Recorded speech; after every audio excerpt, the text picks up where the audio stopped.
Mirzapur season 3 कैसे डूबा कि मिर्ज़ापुर सीज़न 3 कोई लोग देखना ही नहीं चाहते हैं।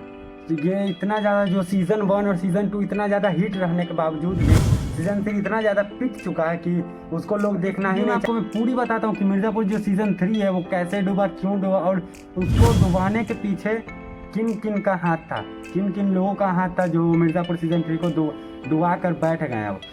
देखो गाइस, जब जब किसी सीज़न का या किसी शो का या किसी फिल्म का भी जब पहला दूसरा पार्ट सुपर हिट हो जाए तो वो तीसरे पार्ट को ख़राब करने के लिए बहुत मेहनत लगती है, क्योंकि वो तीसरा पार्ट का समझो अगर पहला दूसरा पार्ट इतना ज़्यादा हिट हो चुका है तो तीसरे पार्ट के लिए लोग वेट करते हैं कि वो आएगा तो मैं देखूंगा।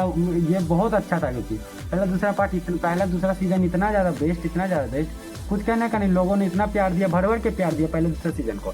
और सीज़न 3 में इतना ज़्यादा बकवास हो गया, किसी को एक्टिंग नहीं आ रही है, मतलब लोगों को गायब कर दिया जा रहा है तो उसको फिर से लाया ही नहीं जा रहा, जिस कारण से लोगों ने समझो जनता ने मिर्ज़ापुर सीज़न 3 को बॉयकॉट कर दिया कि कोई उसको पसंद ही नहीं करे, क्योंकि उतना गंदा जो शो सीज़न बनाया, इतना हिट सीज़न को, जो पहला दूसरा सीज़न इतना ज़्यादा हिट, कुछ कहने का नहीं है।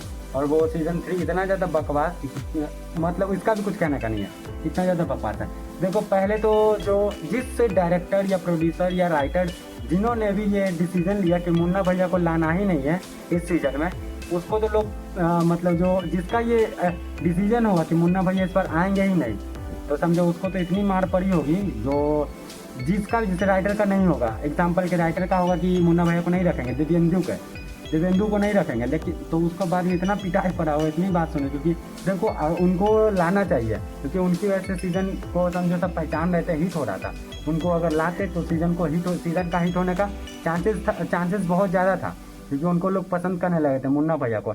उनका फ्लैशबैक का कोई स्टोरी ले आया, मतलब मार दिए उनको, गोली लगाते सीज़न 2 में, तो सीज़न 3 में उनको गोली लगा तो लगा ही करा गया। उनको जिंदा या तो फ्लैशबैक का या तो कुछ ना कुछ का उनको लाना चाहिए, कुछ ना। ये तो समझो फिल्मों के लिए इजी होता है कि पहला दूसरा पार्ट में अगर अगर जान रहा लोग कि मुन्ना भैया को देखने के लिए लोग आ रहे हैं तो उनको लाना चाहिए, प्रोड्यूसर, डायरेक्टर, राइटर, किसी को भी। लेकिन उनको मार दिया, वो है ही नहीं सीज़न 3 में। फिर कालीन भैया मतलब पंकज त्रिपाठी सर को गोली लगा तो उनको इतना बेहोश कर दिया, इतना ज़्यादा कि उनका इंतज़ार करते करते लोग सो गया कि अब आएंगे। और जब वो जिंदा हुए, जब उनका एक आध डायलॉग आया तो समझो शो खत्म, सीज़न खत्म।